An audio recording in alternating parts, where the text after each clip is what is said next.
18 India के senior editor Pankaj Bhargava के साथ बातचीत करेंगे बहुत ही स्पेशल सेशन में। एक बार फिर से जोरदार तालियां हो जाए principal secretary MSME and export promotion, infrastructure and industrial development, Uttar Pradesh सरकार, मिस्टर आलोक कुमार जी के लिए। एक बार जोरदार तालियां आलोक जी के लिए बजा दीजिए आप। आलोक कुमार, प्रमुख सचिव स्थापना एवं औद्योगिक विकास, उत्तर प्रदेश सरकार। सर, बहुत बहुत स्वागत आपका हमारे में। शुक्रिया पंकज जी, और धन्यवाद देना चाहता हूं कि आपने इतना बढ़िया प्लेटफॉर्म यहां पर बनारस में उपलब्ध कराया, जिससे हम सरकार की नीतियों को और सरकार क्या सोच रही है एमएसएमई के बारे में वो साझा कर सकूं अपने दोस्तों के साथ। और बहुत अच्छी बात ये लगी, जितने भी हमने पैनलिस्ट से बात किया उन्होंने सबने ये बात कही कि एडमिनिस्ट्रेशन साथ दे रहा है, राज्य सरकार साथ खड़ी है, केंद्र सरकार साथ खड़ी है, डबल इंजन की सरकार साथ खड़ी है, तो आसान होती हैं राहें। मुश्किलें पड़ती हैं, लेकिन देखिए कुछ भी चीज शुरुआत करें आप तो दिक्कतें जरूर आती हैं, और आपसे बेहतर कौन बता पाएगा सर। तो आप ये बताइए कि अगर नए नए उद्योग लगाएं तो वो जो निवेश मित्र पोर्टल आप लोगों ने बनाया है वो किस तरह से मदद कर रहा है उद्यमियों की और उद्योगपतियों की? निवेश मित्र पोर्टल एक तरीके से सिंगल फ्रंट एंड आपको दे रहा है, ताकि आपको अलग अलग जगहों पे, अलग अलग दफ्तरों में, अलग अलग फॉर्म से जूझना ना पड़े। हर निवेशक को एक यूनिक आईडी हम देते हैं उसमें, और उसके जितने क्लियरेंसेस हैं उसी पोर्टल के साथ मैनेज करते हैं, और हर क्लियरेंस के लिए एक टाइम निर्धारित है कि इतने टाइम में उसको क्लियर कर कर देना है। और मैं आपको बताते हुए हमें हर्ष हो रहा है कि करीब 97% of clearances are within time. So जैसे मान लीजिए कि फायर क्लियरेंस का टाइम 1 महीने का है, तो 97% क्लियरेंसेस हम 1 महीने के अंदर कर रहे हैं। कुछ जो अभी हमारे उद्यमी मित्रों ने समस्याएं बताई, एक कि हम लोग उसको और सिंप्लीफाई कैसे करते हैं ताकि make it a little easier, ये सवाल उठा है। हाँ, मतलब उसके फॉर्म्स को थोड़ा लेस कॉम्प्लिकेटेड बनाए, एक। और दूसरा, जो सीमलेस एक कनेक्टिविटी बनाए। तो अभी हमने फ्रंट एंड क्रिएट किया था, बैक एंड पे फिर वो उनके रेस्पेक्टिव डिपार्टमेंट के पोर्टल्स पे चला जाता है, तो वो जो सीमलेस कनेक्टिविटी का काम होता है वो नहीं हो पा रहा है।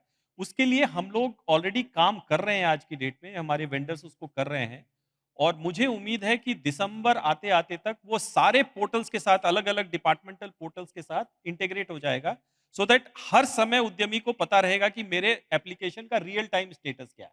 अदरवाइज अभी क्या होता है कि उनको रियल टाइम स्टेटस नहीं पड़ता, और हमें अगर वो पूछेंगे तो हमें फिर उस डिपार्टमेंट को लिख के पता करना होता है कि रियल टाइम स्टेटस क्या है। तो अभी हम सारे पोर्टल्स को इंटरलिंक कर देंगे with this front end portal, so that हर उद्यमी को हर क्लियरेंस का ऑनलाइन रियल टाइम स्टेटस पता होगा। आलोक सर, अभी हमने सुना हमारे पैनलिस्ट को, उन्होंने कहा कि इसको सरल बनाने की जरूरत है, तो क्या कोई ऐसा मंच भी बनता है जहां सरकार, एडमिनिस्ट्रेशन और जो उद्योगपति हैं आपस में उनमें संवाद हो, ताकि उनके जो सुझाव हों, अभी तो चलिए इस मंच से उन्होंने साझा किए, ऐसा कुछ अरेंजमेंट भी है? नहीं, देखिए, 2 बातें इसमें कहना चाहूँगा। एक, अगर आपने देखा होगा कि भारत सरकार ने ईज़ ऑफ डूइंग बिज़नेस करके एक प्रयास किया था, जिसमें पहला चरण पूरा हो गया है, जिसको business reform action plan part 1 कहा जाता है। उसमें हमने क्या किया कि बहुत सारे रैशनलाइज़ेशन किया, डिजिटलाइज़ेशन भी काफ़ी हद तक किया। अब जो है ईओडीबी 2.0 वाला पार्ट पे हम लोग काम कर रहे हैं। भारत सर पिछली बार प्रधानमंत्री जी की जो चीफ सेक्रेटरीज की कॉन्फ्रेंस होती है, उसमें उन्होंने कॉल दिया था कि अब हम लोग नेक्स्ट हायर स्टेज पे जाएंगे। तो ईओडीबी 2.0 में ऑलरेडी भारत सरकार की टीम और उत्तर प्रदेश सरकार की टीम काम कर रही है, और उसमें electricity safety, fire clearances, labour laws के सिंप्लीफिकेशन, लेबर कोड्स के सिंप्लीफिकेशन, इन सब चीज़ों पे काम किया जा रहा है। और एक और चीज़ किया जा रहा है कि बहुत छोटे-छोटे आपको प्रधानमंत्री जी ने जो उदाहरण दिया वो मैं बताता हूँ। हमारे फैक्ट्रीज़ एक्ट में ये लिखा हुआ है कि यदि आपने 6 महीने में अपनी फैक्ट्री की पेंटिंग ना की, मतलब फ्रेश चूना ना किया हो, तो वो व्यक्ति 6 महीने के जेल जा सकता है। अब आप सोचिए कि ये कितना ड्रैकोनियन स्टेप है। तो अब हम लोग ये कह रहे हैं कि ऐसे सारे क्रिमिनल प्रोविजंस को हम अपने कानून से समाप्त करके सिविल फाइन के माध्यम से इन चीजों को, ताकि वो जो डर है कि हमें कोई एजेंसी, कोई इंस्पेक्टर आके तंग करेगा, वो हम अपने उद्यमी के दिमाग से वो डर निकालना चाहते हैं। तो अभी हम लोग ईओडीबी 2.0 पे काम कर रहे हैं, और इस संबंध में हमारी जो इनके उद्योगों के प्रतिनिधि होते हैं, चाहे वो सीआईआई हो, एसोचैम हो, इंडियन इंडस्ट्रीज एसोसिएशन हो, लघु उद्योग भारती हो, उनके साथ एपेक्स लेवल पे बात करते रहते हैं और उनके माध्यम से हमें सारे प्रदेश से ये सुझाव आते रहते हैं और हमारा बड़ा स्ट्रक्चर्ड वे में डायलॉग लगता है और एक-एक करके हम धीरे-धीरे समस्याओं का समाधान करते होंगे। तो जैसा आपने देखा होगा कि सबने कहा कि 7-8 साल में बहुत परिवर्तन आया है और लेकिन ये भी सच है कि और सुधार की गुंजाइश है और जब हम ये सुधार कर लेंगे तो फिर ये कहेंगे कि और सुधार की गुंजाइश है। तो ये जो सुधार है ये सतत प्रक्रिया है, सतत प्रक्रिया है और हम लोग उसके प्रति सचेत हैं, सचेष्ट हैं और लगातार हमारा प्रयास जारी है कि हम अपने उद्यमी बंधुओं की जिंदगी कैसे आसान बनाएं। आलोक सर देखिए, अब मेरे दो सवाल एक साथ हैं आपसे। एक तो when we talk about Purvanchal, तो मैं सिर्फ वाराणसी की बात नहीं कर रहा, 10 डिस्ट्रिक्ट का समावेश उसमें है।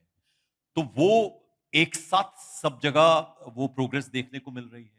दूसरा जो प्रॉब्लम्स की बात होती है कि रोड कनेक्टिविटी, बिजली की दरें जो हैं वो सस्ती हों थोड़ी, और लैंड बैंक्स की जो कमी है, उससे कैसे निपट रहे हैं? देखिए, जहां तक अगर आप इंफ्रास्ट्रक्चर का देखें तो आपको ध्यान होगा कि हमने एक पूर्वांचल एक्सप्रेसवे बनाया है जिससे कि पूरा लगभग पूर्वांचल और अभी हाल में मुख्यमंत्री जी ने गोरखपुर लिंक एक्सप्रेसवे भी उद्घाटन कर दिया, तो दो तो बन गए हैं। उसके अतिरिक्त प्रयागराज तक हम गंगा एक्सप्रेसवे ला रहे हैं और गंगा एक्सप्रेसवे को ही आगे बढ़ा करके वाया बनारस इसको हम पूर्वांचल एक्सप्रेसवे में गाजीपुर में जाके उसको मिलाएंगे। तो पूरी स्टेट की कनेक्टिविटी का एक प्लान है और उस इंफ्रास्ट्रक्चर कुछ तो काम हो गया और कुछ काम सरकार ने घोषणा कर दी है, उसके क्रियान्वयन पे हम लोग आगे बढ़ गए। जहाँ तक पूर्वांचल का सवाल है, तो एक जो बड़ा काम अभी भी लोगों ने भी बताया कि लैंड बैंक नहीं है। तो हम लोग जितने एक्सप्रेसवेज बना रहे हैं, उसके किनारे पे हम साथ में लैंड एक्वायर कर रहे हैं, जहाँ पे इंडस्ट्रियल टाउनशिप्स हम बनाएँगे। उसके अतिरिक्त आज की डेट में मैं आपको बताते हुए हर्ष है, आज की डेट में हमारे पास 70,000 एकड़ का लैंड बैंक हमारे पास उपलब्ध है। क्यों? क्योंकि सरकार ने बहुत दिनों के बाद 2024-25 के बजट में करीब 5,000 करोड़ रुपए हमारी विभिन्न एजेंसियों को, उपेडा को, यूपी सीडा को, बुंदेलखंड इंडस्ट्रियल डेवलपमेंट अथॉरिटी को, Yamuna expressway industrial development authority को और एमएसएमई विभाग को उन्होंने पैसे दिए कि आप स्ट्रेटेजिक लोकेशंस पे जहाँ पे इंफ्रास्ट्रक्चर पहुंच गया है, वहां पे आप लैंड बैंक क्रिएट करिए। तो एक हमारा इंफ्रास्ट्रक्चर क्रिएट करने का, दूसरा लैंड बैंक क्रिएट करने का और तीसरा अगर आप देखें जो हमारे छोटे एंटरप्रेन्योर्स हैं, मझोले एंटरप्रेन्योर्स हैं, जो कि ज़्यादा हमारे उसमें संख्या में रहते हैं। आपको जानकर आश्चर्य होगा पंकज जी कि हमारे यहाँ करीब 1 करोड़ एंटरप्राइजेज हैं, सूक्ष्म, लघु और मध्यम मिलाकर के। हमारे यहाँ 5 करोड़ हाउस होल्ड हैं, सो 20% ऑफ हाउस होल्ड हमारी इकाइयों में अपनी अपनी इकाइयाँ चला रही हैं। तो हमारा तो बहुत ही बड़ा एंटरप्रेन्योरियल राज्य है और कई बार लोग ये समझते हैं कि सिर्फ गुजरात या महाराष्ट्र या तमिलनाडु में एंटरप्रेन्योर, मैं तो ये देखता हूँ कि उत्तर प्रदेश में हर 5वां हाउस होल्ड एंटरप्रेन्योर है। तो ये अपने आप में एक ऐसा विषय है, ऐसा मतलब एमएसएमई डिपार्टमेंट में आने से पहले हम यही समझते थे कि भाई यहाँ पे कृषि है ज़्यादा। लेकिन मैं देखता हूँ कि उद्योग भी उसी मात्रा में है और दूसरी बात आपको बता दूँ, एमएसएमई सेक्टर में हमारे लगभग 2 करोड़ लोग एम्प्लॉयड हैं, जो कृषि के बाद सबसे बड़ा है और पूरे भारतवर्ष में कोई ऐसा राज्य नहीं है जिसमें इतने लोग एमएसएमई एंटरप्राइजेज में एम्प्लॉयड। अब तो जोरदार तालियां होनी चाहिए। प्रतिस्पर्धा का जमाना है सर, और बिजली की जो दरें हैं वो महंगी हैं, वो एक बड़ी समस्या। प्रधानमंत्री हमेशा सोलर एनर्जी पर जोर देते हैं, तो एक अच्छा विकल्प हो सकता है, ऑल्टरनेटिव हो सकता है। तो उस दिशा में क्या कहना चाहेंगे सर? देखिए ऐसा है, सोलर, इलेक्ट्रिक, ग्रीन एनर्जी, ये तीनों साथ साथ जुड़े हुए हैं। सोलर रूफटॉप की जो हाउस होल्ड लेवल की योजना, पीएम सूर्य घर योजना ऑलरेडी चल रही है। उद्योगों के लिए भी सोलर रूफटॉप के ऊपर हम लोग प्रयास कर रहे हैं कि धीरे धीरे वो लोग भी शिफ्ट करें उसके ऊपर। जो ओपन एक्सेस की और नेट बिलिंग की जो डिमांड्स है उद्योगों की, उसके ऊपर भी चर्चा चल रही है। उसके अलावे हमारे मैन्युफैक्चरिंग प्रोसेसेस एनर्जी एफिशिएंट हों, उसके लिए हम लोग zero effect, zero defect certification, environmental standard certification के ऊपर हमारी एक योजना चलती है जिसको रैम्प कहते हैं, rapid acceleration of MSME performance. तो हम लोग सारे उद्यमी मित्रों को इनवाइट कर रहे हैं कि यदि उनको वो सर्टिफिकेशन लेना है, बिकॉज़ वो सर्टिफिकेशन लेने के लिए आपको मैन्युफैक्चरिंग प्रोसेसेस को एनर्जी एफिशिएंट बनाना पड़ेगा। इसके अलावे एक और हम लोग का ये स्कीम चला रहे हैं जिसको हम कहते हैं टेक्नोलॉजिकल अपग्रेडेशन फंड। तो अगर आप इलेक्ट्रिकल से सोलर की तरफ या ग्रीन एनर्जी की तरफ जाते हैं तो उसमें आपको जो कैपिटल खर्चा आता है उसका कुछ पोर्शन सरकार आपको देती है। इसके अलावे हम लोगों ने सिडबी के साथ, small industries development bank of India के साथ एक ग्रीन फंड लॉन्च किया है कि ऐसे कोई भी एंटरप्रेन्योर अगर अपने एंटरप्राइज में ट्रेडिशनल एनर्जी सोर्स से मूव करके ग्रीन एनर्जी सोर्स की तरफ मूव करता है, तो हम उसको क्रेडिट फ्लो उपलब्ध कराएं ताकि उसको कैपिटल की अनुपलब्धता की वजह से एनर्जी ट्रांजिशन करने में उसको कोई दिक्कत ना हो। सर, सरकारी नौकरियों की कमी है और नौकरियों की वैसे भी कमी रहती है। तो प्रधानमंत्री जी हमेशा कहते हैं, योगी जी भी कहते हैं कि युवा अगर उद्योग लगाएं, युवा अगर अपना स्टार्टअप करें, तो उससे काफ़ी हेल्पफुल रहेगा।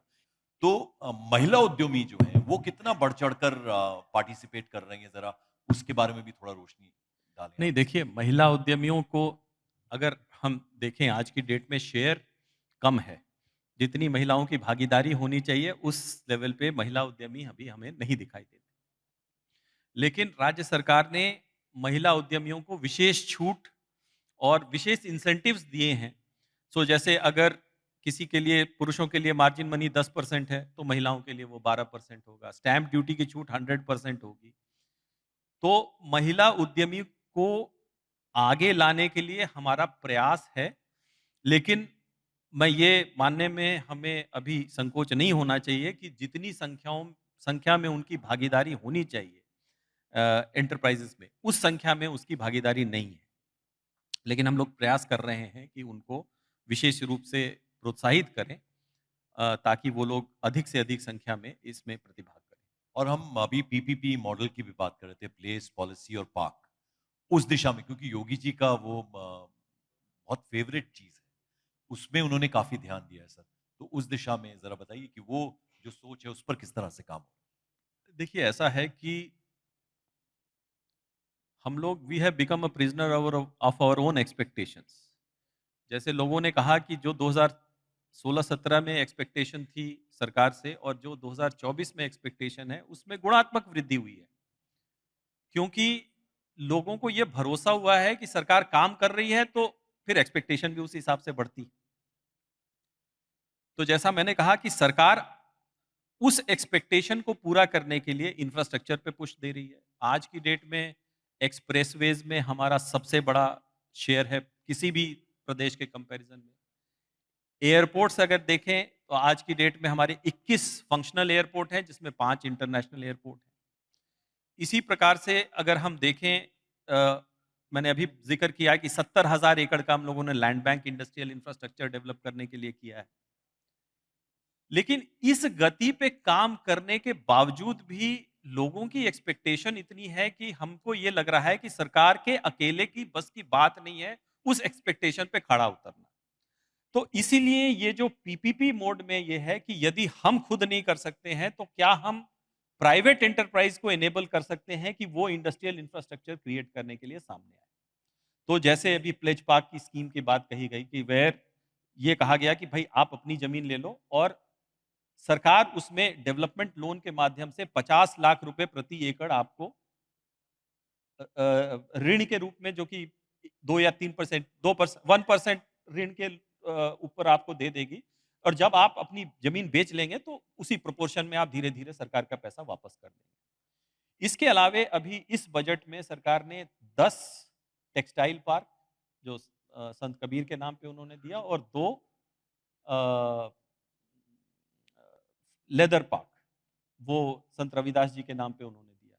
ये प्राइवेट सेक्टर के माध्यम से जहां सरकार जमीन उपलब्ध कराएगी और प्राइवेट डेवलपर के साथ मिलके जॉइंटली डेवलप करके मार्केट करेगी और उसमें सरकार सारी कॉमन फैसिलिटी वगैरह के लिए पैसे खर्च करेगी और जो जो एंटरप्रेन्योर है वो सारी उसमें बिजली, पानी, सीवर, ईटीपी वगैरह लगाएगा और एक रेवेन्यू शेयर जो हमारी ज़मीन, जो हमारी इक्विटी लगेगी उससे हमें हमसे शेयर करेगा। ऐसे 12 पार्क उसके लिए जगह आइडेंटिफ़ाई हो गए हैं, ज़मीन आइडेंटिफ़ाई हो गई है और वो कैबिनेट नोट फाइनल स्टेजेस पे है, जिस दिन मंत्रिपरिषद का अप्रूवल मिल जाएगा, उस पे हम लोग आगे बढ़ जाएँगे। तो 12 ऐसे पार्क पूरे प्राइवेट सपोर्ट से बनेंगे। उसके अलावे एक लखनऊ में मेगा पार्क, वो भारत सरकार की सहायता से पीएम मित्र पार्क कहते हैं। वो 1000 एकड़ का टेक्सटाइल पार्क, बहुत ही आधुनिक तरीके का टेक्सटाइल पार्क लगेगा और वो उसके लिए टेंडरिंग प्रोसेस आज की डेट में ऑन है और मुझे लगता है कि इसी साल वो हम कोई ना कोई वहाँ पे डेवलपर लेके तैयार करना चालू कर देंगे। आलोक सर, अगर आपको सर्टिफिकेट चाहिए, जैसे इलेक्ट्रिसिटी सेफ्टी सर्टिफिकेट चाहिए, लाइसेंसेस चाहिए, तो एक वन स्टॉप शॉप की तरह की चीज होती है कि आपको चक्कर ना लगाने पड़े, एक ऐसी जगह तय हो जाए जहां से ये तमाम चीजें मिल जाए। उस दिशा में सरकार क्या काम करे? तो जैसे आपको बताया, निवेश मित्र पोर्टल हमारा वन स्टॉप शॉप है। उसमें आज की डेट में 40 विभागों की लगभग 500 सेवाएं उपलब्ध हैं और उसमें जो थोड़ी बहुत अभी हमारे उद्यमी मित्रों ने कहा, वो हमारे संज्ञान में है और उस पे हम काम कर रहे हैं। मुझे लगता है कि दिसंबर माह के अंत तक वो सारे ग्लिचेस भी हम लोग पेपर ओवर कर लेंगे और 2026 का जो साल का स्टार्ट होगा, वो एक नया बिगिनिंग होगा इस पूरे जो लाइसेंसेस और क्लियरेंसेस के थ्रू। एमएसएमई जो है वो एक तरह से इंजन की तरह काम कर रहा है सर, तो उसको जरा बताइए कि किस तरह से वो हेल्पफुल रहा है और आज 2025 में हम खड़े हैं तो कहाँ हैं? ऐसा मैं आपको, मतलब जब मैंने एमएसएमई का चार्ज लिया था तो मुझे खुद ये आंकड़े बड़े सरप्राइजिंग लगे थे। नंबर ऑफ एमएसएमईज की संख्या में हम भारत में नंबर 1 हैं, जो दूसरा राज्य है उनसे आधा है। एम्प्लॉयमेंट के क्षेत्र में अगर हम देखें तो हम नंबर 1 राज्य हैं, एमएसएमई में एम्प्लॉयमेंट। जो दूसरा राज्य है हमसे, वो 1.6 टाइम्स लोअर है, मतलब हम उससे 1/1.6 टाइम्स लार्जर है। अगर हम एक्सपोर्ट्स में अपने एमएसएमई का कंट्रीब्यूशन देखें तो हम दूसरे नंबर पे हैं, राजस्थान हमसे मार्जिनली अहेड। तो अगर हम ये कहें कि उत्तर प्रदेश एमएसएमई का प्रदेश है तो गलत नहीं, अतिशयोक्ति बिल्कुल नहीं। और अगर हम ये कहें कि एमएसएमई हमारी अर्थव्यवस्था की रीढ़ की हड्डी है तो भी गलत नहीं। तो मैं ये मानता हूं कि उत्तर प्रदेश एमएसएमई प्रदेश है और उत्तर प्रदेश का भविष्य, आर्थिक भविष्य हमारे एमएसएमई के खुशहाली, उनकी तरक्की, उनकी सशक्तिकरण और उनके टेक्नोलॉजिकल अपग्रेडेशन पे डिपेंडेंट है। आलोक सर, मेरे पास थोड़ा सा वक्त है, अगर आप इजाजत दें तो हमारे साथ यहाँ उद्यमी बैठे हैं, एक या दो सवाल अगर आप और दूसरा उससे पहले मैं चाहूंगा कुछ आप संदेश, कोई मैसेज देना चाहेंगे युवा उद्यमियों को या फिर उद्योगपतियों को? एक अभी हमारे 2-3 चीजें मैं बताना चाहूंगा जी एमएसएमई बिल्कुल सेक्टर बिल्कुल। में जो सरकार ने किया है और वो लोगों को पता होना चाहिए। आप देखिए कि हमारा जो 2017-18 में एक्सपोर्ट्स यूपी से 88,000 करोड़ का था, आज वो बढ़ के 1,86,000 करोड़ का हो गया, यानी कि 7 साल में लगभग डबल से थोड़ा ज्यादा हुआ है और इसमें 45% शेयर, जैसे मैंने कहा, एमएसएमई। तो अगर इतना ग्रोथ हुआ है तो ऑटोमेटिकली एमएसएमई का ग्रोथ हुआ होगा। जो क्रेडिट फ्लो है, यानी जो बैंकों से इनको ऋण मिलता है क्रेडिट वर्किंग कैपिटल के रूप में, लोन के रूप में, 46,000 करोड़ से बढ़ के 2017-18 में आज लगभग 3 लाख करोड़ तक पहुंच चुका है। तो आप देखें मतलब अगर 40,000 से 6 गुना ऋण उस मतलब कैपिटल उसमें आया है, तो कहीं ना कहीं तो ग्रोथ हुआ है। तीसरा मैं बताना चाहता हूं कि एमएसएमई प्रोडक्ट्स को अंतरराष्ट्रीय बाजार से जोड़ने के लिए उत्तर प्रदेश एकमात्र ऐसा राज्य है जो अपना इंटरनेशनल ट्रेड शो चलाता है। भारत सरकार तो चलाती है इंटरनेशनल ट्रेड शो, बट राज्यों में उत्तर प्रदेश पहला ऐसा राज्य है जो इंटरनेशनल ट्रेड शो चलाता है। हर साल के 25 से 29 सितंबर के बीच ग्रेटर नोएडा में इंडिया एक्सपो मार्ट लिमिटेड पे हमारा ट्रेड शो चलता है। तीसरा संस्करण इस साल होगा, ताकि हमारे जो एमएसएमई उद्यमी हैं उनके प्रोडक्ट्स को अंतरराष्ट्रीय बाजार तक हम पहुंचा सकें। चौथा, एक और बात जो मैं कहना चाह रहा हूं वो ये कहना चाह रहा हूं कि आप देखें, जो पहली बार एंटरप्राइज करना चाहता है, जो आपने रोजगार की बात की,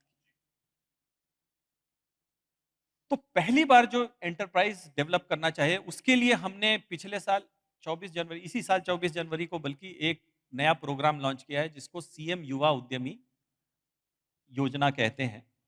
इसमें हम फर्स्ट टाइम एंटरप्रेन्योर्स को लोन देते हैं 5 लाख रुपए का, और उसमें हम 10% मार्जिन मनी फ्री, मतलब 5 लाख का लोन लेंगे तो 50,000 सरकार देगी। उसमें उसमें कोई गारंटी नहीं देना है, ताकि आपको कोई चीज गिरवी ना रखने पड़े। घर की लोन कोलैटरल के बिना कई बार बैंक देते नहीं है। कोलैटरल फ्री, इंटरेस्ट फ्री, जो भी इंटरेस्ट आपका ब्याज होगा पहले 4 साल तक वो भी सरकार बियर करेगी। बिकॉज हमें लगता है कि कैपिटल के अभाव में बहुत सारे उद्यमी जिनके पास, युवाओं जिनके पास अच्छे बिजनेस आइडियाज हैं, वो नहीं चला पाते हैं, क्योंकि घर ऐसे आर्थिक परिवेश से आते हैं कि वो छोटी सी इंटरेस्ट बर्डन भी उनके लिए बहुत बड़ा बर्डन हो जाता है। तो आपको जानकर आश्चर्य होगा कि ये सीएम युवा उद्यमी अभियान में 6 महीने के अंदर लगभग हम 57,000 ऋण बांट चुके हैं, जिसमें लगभग 2200 करोड़ रुपए हम युवा एंटरप्रेन्योर्स को दे रखे हैं। और मजेदार बात यह है कि उसका 50% सिर्फ पूर्वांचल में, जबकि ये हमारे सिर्फ 22-23 जिले आते हैं, लेकिन पूर्वांचल में इसका बहुत जबरदस्त। और उस वेबसाइट पे हमारी साहब 8,000 हिट्स पर मिनट आती है युवाओं। आप ये सोचिए कि क्या, किस हिसाब से उस स्कीम का किस तरीके से दीवानगी है हमारी युवाओं। तो हम जॉब सीकर से जॉब क्रिएटर्स बना रहे हैं। That is the vision. और यही कालांतर में आगे चल करके मेरे हिसाब से ये छोटे जो पौधे आज अंकुरित हो रहे हैं, कल को बड़े वृक्ष बन के कई लोगों को और रोजगार से जोड़ेंगे। सर, छोटे छोटे सवाल मेरे पास आ गए हैं, मैं जरा जानना चाहूंगा उसके जवाब आपसे कि अक्सर ऐसा कहा जाता है कि एमएसएमई सेक्टर उत्तर प्रदेश के विकास का ग्रोथ इंजन है। इसके बारे में आपका क्या कहना है सर? नहीं, वो तो मैंने आपसे कहा कि एमएसएमई हमारे आर्थिक ताने बाने का एक अभिन्न अंग है। कृषि एक तरफ और एमएसएमई दूसरी तरफ। जैसा मैंने कहा कि हमारा हर 5वां हाउस होल्ड एक एंटरप्रेन्योर हाउस होल्ड है, और एमएसएमई का कंट्रीब्यूशन हमारे अर्थव्यवस्था में बहुत बड़ा कंट्रीब्यूशन है। और आप देखें हमारे यहाँ, वो मैं कहना भूल ही गया कि हर जिले का एक अपना विशिष्ट उत्पाद है। 1 डिस्ट्रिक्ट 1 प्रोडक्ट, ऐसी स्कीम जो यूपी से चालू हुई अब पूरे देश में फैल गई। तो और ये पिछले 200, 300, 400 एक तरीके से हमारी थाती है, हमारी एक हेरिटेज है जो हमारे को मिला है। और अब हम प्रयास कर रहे हैं कि इसको नए न्यू एज जो इंडस्ट्रीज हैं, डिफेंस है, आपका स्पेस, एरोस्पेस है, जो नए इंजीनियरिंग एलॉयज हैं, उसमें हम लोग प्रयास करें कि उसमें भी हमारे इन्वेस्टमेंट्स आए।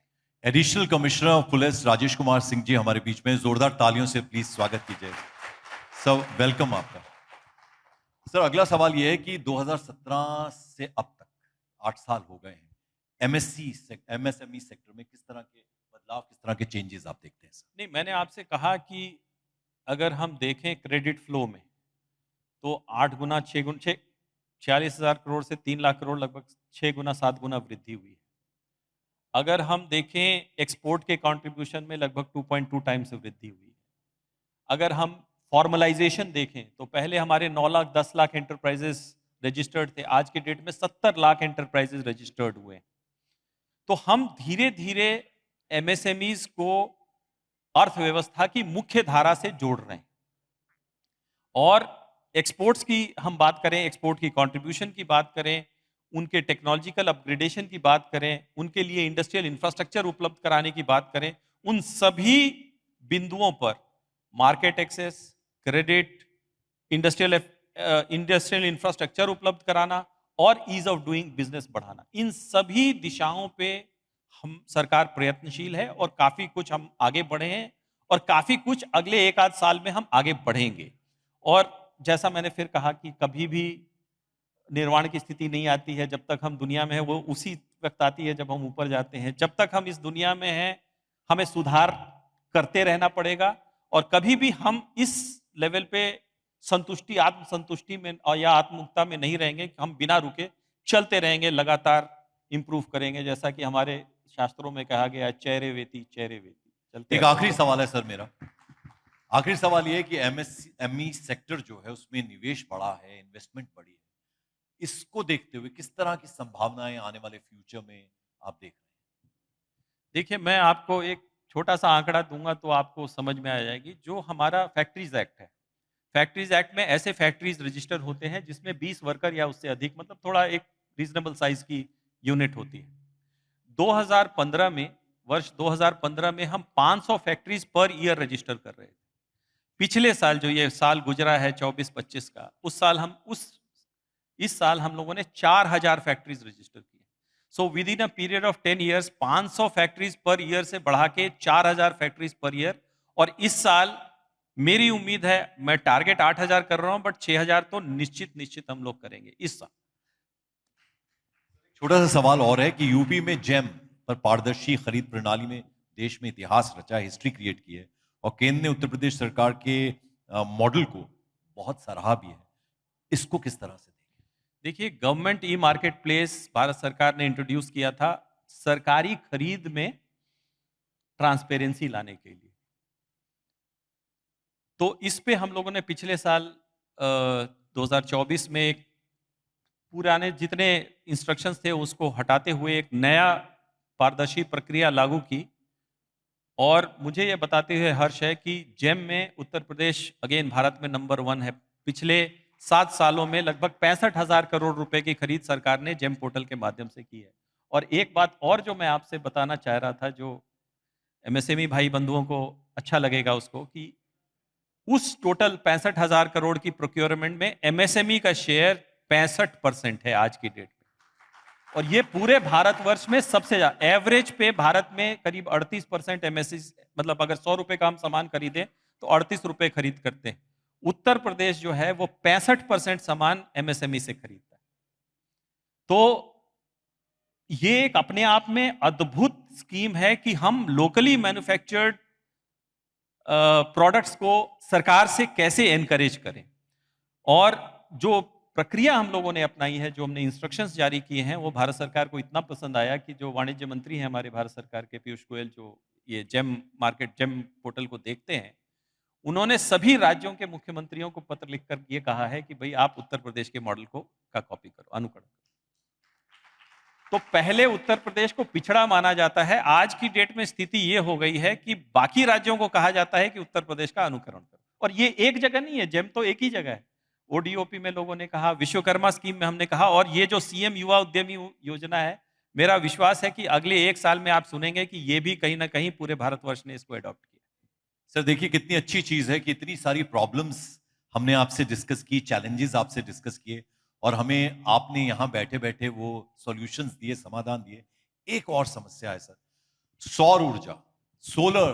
प्रधानमंत्री हमेशा उनके बड़े दिल के करीब है ये चीज, तो उस पर सब्सिडी, उस दिशा में कैसे काम हो रहा है? सोलर ऊर्जा में जो पूरा, वैसे वो हमारा विषय नहीं है, बिकॉज उसके लिए अतिरिक्त ऊर्जा विभाग एक अलग विभाग है जो उसको देखता है। परंतु सोलर मैन्युफैक्चरिंग में अभी आपको मैं बताऊं कि कम से कम 3 प्रपोजल हमारे पे हैं, जो हमारा यमुना इंडस्ट्रियल डेवलपमेंट अथॉरिटी है, कि हम केवल सोलर के उपभोक्ता ना बने रहें, हम उसके मैन्युफैक्चरिंग भी करें। तो सोलर सेल्स की मैन्युफैक्चरिंग के 3 प्लांट हम लोगों ने उसके लिए ज़मीनें वगैरह दे दी हैं।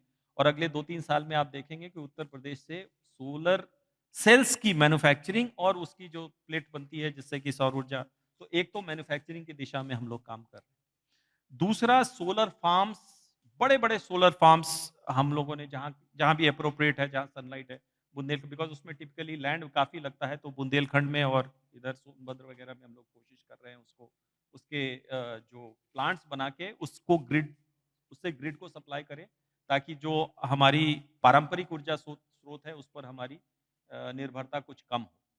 और तीसरा, सोलर के प्रोडक्ट्स की यूज़ को का उपयोग और हो, उस पे सब्सिडी हम लोगों ने किया है। तो जैसे हर घर सूर्य योजना, सूर्य घर योजना जो है वो हर घर तक सोलर को पहुंचाने का है। इसी प्रकार से जो हमारे उद्योग हैं उसमें मैंने आपको बताया टेक्नोलॉजिकल अपग्रेडेशन फंड हमने क्रिएट किया हुआ है और नेट बिलिंग और नेट मीटरिंग का भी व्यवस्था किया हुआ है ताकि जितना आप अपना सोलर प्रोड्यूस करें, जैसे मैं आपको उदाहरण के तौर पे बताऊं कि जो उद्योग हैं आज की डेट में 8 रुपए या 9 रुपए पे बिजली खरीदते हैं और सोलर उसमें मुश्किल से 4 रुपए या 5 रुपए के ऊपर उनको पड़ता है। तो जितना वो सोलर प्रोड्यूस करेंगे, उतना उनको सेविंग होगा और पर्यावरण के लिए भी बढ़िया होगा। तो हम लोगों ने प्रयास पूरा किया है, लेकिन सोलराइज़ेशन का एक अपना क्या कहते हैं, एक अपनी पाथवे होगी, धीरे-धीरे वो होगा और मुझे तो लग रहा है कि काफ़ी हद तक मोमेंटम आया है और अगले 2-3 सालों में हम इसका परिणाम ज़रूर देखेंगे। लेडीज एंड जेंटलमैन, आपने सुना आलोक जी को। सरकार की, उत्तर प्रदेश सरकार की नीयत साफ है, इच्छा शक्ति प्रबल है और उत्तर प्रदेश प्रगति के पथ पर अग्रसर है। आगे भी इसी तरह से प्रगति के पथ पर बढ़ता चला जाएगा। बहुत बहुत शुक्रिया आलोक सर, आपने तमाम सवालों के जवाब दिए, आपका इतना समय हमने लिया। Thank you so much for coming here. Thank you so much sir.